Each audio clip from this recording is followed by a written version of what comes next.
ভরবেগের একক equal to আমরা কি লিখতে পারতেছি, ভরবেগের একক, ভরবেগ ইকুয়াল টু ভর ইনটু বেগ। ভর ইকুয়াল টু মানে এটা তো ভাঙানো যায় না, ভর তো একক রাশি, আমরা একক রাশি রাখলাম। বেগকে আমরা ভাঙাইতে পারি, বেগকে লিখতে পারি কি সরণ বাই সময়। বেগকে লিখতে পারি কি সরণ বাই সময়।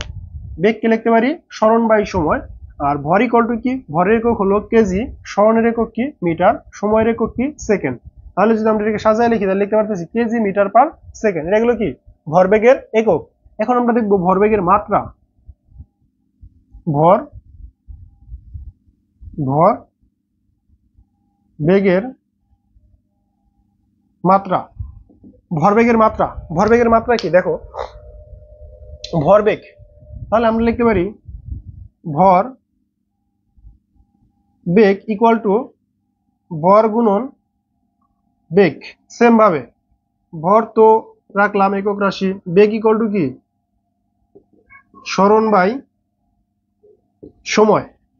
এখন ভরের মাত্রা কি, ভরের একক, ভরের মাত্রা কি এম, গুণন সরণের মাত্রা কি, সরণ মূলত একটা কি দূরত্ব না, দূরত্বের একক কি এল, সময়ের মাত্রা কি টি।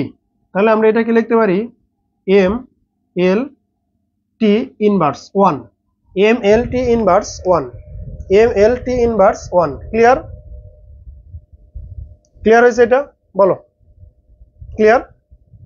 তাহলে আমরা ভরবেগ ইকুয়াল টু লিখতে পারি ভরবেগের একক, ভরবেগ ইকুয়াল টু ভর গুণন বেগ। তারপরে মূলত এটা তো বলছি, এটা বুঝাইছি। এখন আসি এইদিকে ভরবেগের মাত্রা, ভর এবং ভরবেগ ইকুয়াল টু কি ভর গুণন বেগ।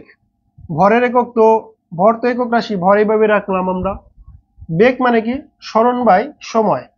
এখন ভরের একক, ভরের মাত্রা হলো এম, ভরের মাত্রা কি এম, আর সরণের মাত্রা কি এল, সময়ের মাত্রা কি টি। আমরা এই এম আর এল গুণাকারে এম এল টিটা আছে ভাগাকারে, তাহলে ইনভার্স আকারে লিখতে পারি, তাহলে এম এল টি ইনভার্স 1। এটা গেল কি মাত্রা, এটা গেল কি মাত্রা, এটা কি একক। আমরা মনে থাকবে তাহলে। আমরা যদি বলে যে ভরবেগের একক, ভরবেগের মাত্রা, যদি আমরা মান না পারি, মনে করো যদি ভুলে গেছি, তখন আমরা এরকম ভাবে বের করব। ভরবেগ ইকুয়াল টু ভর গুণন বেগ, ভরের তো একক রাশি, একক হলো কেজি, সরণ এম, সময় সেকেন্ড একক, তাহলে কেজি মিটার পার সেকেন্ড। আবার এটাকে যদি আমরা এইভাবে ভরের মাত্রাটা যখন বের করবো, ভর বেগ, ভর গুণন বেগ, ভর সরণ বাই সময়। সরণ আমি এখানে বলছিলাম যে দূরত্ব লিখতে পারি আমরা, সমস্যা নাই, দূরত্ব বাই সময় লিখতে পারো, কিন্তু বেগ মূলত সরণ বাই সময়ের থেকে আসে। তাহলে সরণ মানে কি দূরত্ব এল, সময় কি টি, তাহলে M L inverse T. Clear.